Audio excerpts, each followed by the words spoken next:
you got color in your cheeks?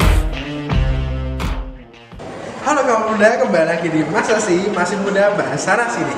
Kembali lagi bersama aku El Moreno. Di sini aku akan nemenin kalian selama beberapa menit ke depan untuk membahas tentang pornografi. Apa sih itu pornografi? Nah, di video ini kita akan membahas semuanya, bukan hanya tentang Sora Awi, video 3GP Jutari, atau mungkin Miyabi. Di sini kita akan mengulik semuanya selama beberapa menit ke depan. Jadi jangan skip ya untuk di video ini. Masa video pornografi aja nggak di skip, tapi konten edukasi kayak gini di skip? Ikutin aku ya. Nah, menurut Thomas Bobadil, pornografi secara umum merupakan segala bentuk tindakan melihat orang lain sebagai suatu kegiatan untuk mendapatkan kepuasan secara seksual. Ada pendapat yang bilang kalau pornografi itu menjadi hal yang tabu dan asusila yang hadir dengan adanya peran teknologi yang mumpuni. Kalau dilihat dari realitasnya, pornografi justru berkembang menjadi sebuah karya yang bahkan sengaja dibuat untuk merangsang birahi dan bentuknya pun tidak hanya berupa tulisan. Nah, pertanyaan sekarang, pornografi itu sebenarnya baik nggak sih? Who knows? Berdasarkan The Economist pada tahun 2020, di awal pandemi, terjadi peningkatan sebesar 22% untuk pengaksesan web Pornhub. Gak hanya itu, data yang didapatkan oleh Moores di tahun yang sama, industri porno setiap tahunnya mengalami keuntungan kurang lebih 10 miliar dolar. Bahkan situs porno lebih banyak diakses daripada gabungan akses di Twitter, Instagram, Netflix, Zoom, Pinterest, dan LinkedIn. Dari data tersebut, pasti kalian bertanya-tanya, apa sih yang membuat orang mengkonsumsi konten pornografi? Itu karena adanya motivasi dalam diri mereka.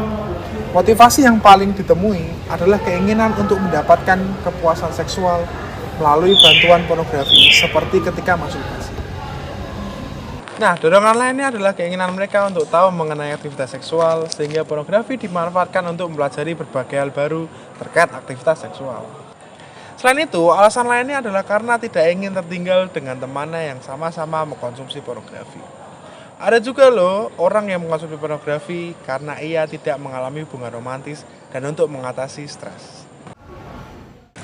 Oh iya, kalian pernah dengar seks bebas nggak sih? Seperti berhubungan seks dengan berganti-ganti pasangan, seks berkelompok, serta sexting yaitu mengirim, menerima, atau menuliskan konten terkait seksual. Ini hanya salah satu dari sekian banyak dampak konsumsi pornografi yang tanpa disertai dengan adanya seks edukasi yang tepat. Seks edukasi bisa didapatkan melalui paparan pelatihan pendidikan seksual di sekolah atau pusat komunitas yang akan memberikan penjelasan terkait perubahan tubuh dan keinginan seorang yang dapat berfungsi sebagai cara yang efektif untuk menginformasikan pengambilan keputusan seksual pada individu. Perlu diketahui bahwa seks bebas bisa menyebabkan beberapa penyakit yang tentunya bisa merugikan diri sendiri. Penyakit tersebut biasanya merupakan penyakit infeksi yang bisa menular. Selain seks bebas, pornografi juga bisa meningkatkan kekerasan seksual terhadap pasangan maupun orang lain. Hal ini terjadi ketika selama hidupnya, pelaku sering melihat konten pornografi yang berbau kekerasan. Mungkin beberapa teman-teman menganggap bahwa pornografi itu hanya memberikan dampak negatif. Eits, jangan salah. Ternyata pornografi juga bisa memberikan dampak positif loh. Kan mau tahu nggak apa aja dampak positif dari menonton pornografi? Sini, aku kasih tahu. Yang pertama, dengan menonton pornografi, seseorang bisa memiliki pemikiran yang lebih terbuka terhadap kehidupan seks, sehingga membuat ia lebih aware terhadap permasalahan yang berkaitan dengan kehidupan seksual, dan begitu mampu meningkatkan kehidupan seksnya. Yang kedua adalah menguntungkan hubungan dengan pasangannya. Seperti ketika seseorang menonton pornografi, ia dapat mengeksplor perilaku seksual yang baru dan lebih perhatian terhadap kesenangan seksual pasangannya. Eits, bukan berarti dengan menonton pornografi kita langsung mendapatkan dampak positif ya teman-teman. Tetapi dampak positif akan didapatkan apabila sudah diiringi dengan seks edukasi yang tepat. Nah, begitulah penjelasan panjang kali lebar kali tinggi tentang pornografi. Perlu diingat, memang pornografi memberikan kenikmatan. Tapi ada yang lebih penting daripada kenikmatan itu sendiri, yaitu kesehatan kita semua.